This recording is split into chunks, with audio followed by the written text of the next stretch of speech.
Alpha সত্যি কি থিয়েটারে দেখার মতো? বন্ধুরা, অবশেষে অপেক্ষা শেষ। আলফা মুক্তি পেয়েছে। কিন্তু প্রশ্ন একটাই, এই সিনেমার জন্য টিকিট কেটে হলে যাবেন নাকি ওটিটির জন্য অপেক্ষা করবেন?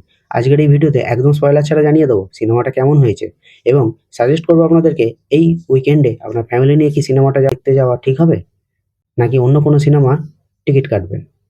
সবাইকে স্বাগতম সিনেদীপ্যতে। যদি সিনেমা নিয়ে সহজ আর স্পয়লার ফ্রি রিভিউ দেখতে ভালো লাগে তাহলে চ্যানেলটা কিন্তু অবশ্যই সাবস্ক্রাইব করে পাশে থাকবেন আর অবশ্যই বেল আইকনটা প্রেস করে দেবেন। আলফা শুরু থেকেই বড় স্কেলে স্পাই অ্যাকশন সিনেমা হিসেবে নিজেকে তুলে ধরতে চায়।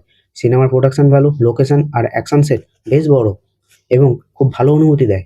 অভিনয়ের দিক থেকে প্রধান শিল্পীরা নিজেদের সেরাটা দেওয়ার চেষ্টা করেছে, বিশেষ করে আলিয়া ভাট এবং শারবারির জুটি অবশ্যই দর্শককে নিরাশ করবে না। তবে কয়েকটি জায়গায় গল্পের গতি একটু ধীর মনে হতে পারে আর কিছু টুইস্ট আগে থেকেই আন্দাজ করা যায় এবং কয়েকটা সারপ্রাইজও রয়েছে যেগুলো আমি বলে আপনাদের সিনেমা দেখার মজাটা নষ্ট করব না। অ্যাকশন যদি আপনার পছন্দ হয় তাহলে সিনেমাটা আপনাকে বেশ এন্টারটেন করবে। ক্যামেরার কাজ, ব্যাকগ্রাউন্ড মিউজিক আর ভিজুয়াল অনেক দৃশ্যে খুব ভালো ইমপ্যাক্ট তৈরি করে। তবে যারা খুব শক্তিশালী গল্প, একেবারে নতুন ধরনের চমক আশা করছেন তাদের কাছে কিন্তু একটু নিরাশ হতে হবে। এখানে একটা ছোট্ট অনুরোধ, এমন সৎ ও দ্রুত সিনেমা রিভিউ সবার আগে পেতে চাইলে এক্ষুনি সিনেদিব্যকে সাবস্ক্রাইব করে নিন। আর এতে আমাদেরও আরও ভালো কন্টেন্ট বানানোর উৎসাহ বাড়বে কিন্তু। যদি সিনেমার প্লাস পয়েন্ট নিয়ে কথা বলি, যা ভালো লেগেছে: বড় স্কেলের অ্যাকশন, ভালো ভিজুয়াল ও সিনেমাটোগ্রাফি, শক্তিশালী স্ক্রিন প্রেজেন্স, ব্যাকগ্রাউন্ড মিউজিক খুব ভালো হয়েছে।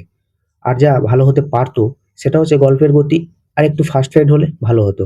কয়েকটি টুইস্ট আগে থেকে অনুমান করা যায়, কিছু ক্যারেক্টারকে গভীরভাবে আরও হয়তো দেখানো যেত। সব মিলিয়ে আপনি যদি অ্যাকশন ভিত্তিক স্পাই থ্রিলার পছন্দ করেন তাহলে আলফা হলে একবার গিয়ে দেখতে পারেন। তবে যদি আপনার কাছে গল্পই সব থেকে গুরুত্বপূর্ণ হয় তাহলে প্রত্যাশা একটু নিয়ন্ত্রণে রেখে না যাওয়াই ভালো। কিন্তু যদি অ্যাকশন ভালো লাগে তাহলে কিন্তু যেতে পারেন, কারণ সিনেমাটা অ্যাকশন প্রেমীদের জন্য একদম পারফেক্ট। আপনার যদি সিনেমাটা দেখা হয়ে থাকে তাহলে কমেন্টে কিন্তু অবশ্যই জানাবেন আপনার কেমন লেগেছে। আর যদি এখনো না গিয়ে থাকেন তাহলে আমার এই ভিডিওটাকে লাইক এবং চ্যানেলটাকে সাবস্ক্রাইব করে সিনেমাটা দেখে আসুন, ভালো লাগবে। দেখা হবে পরের ভিডিওতে, ততক্ষণ পর্যন্ত জয় হিন্দ, বন্দে মাতরম।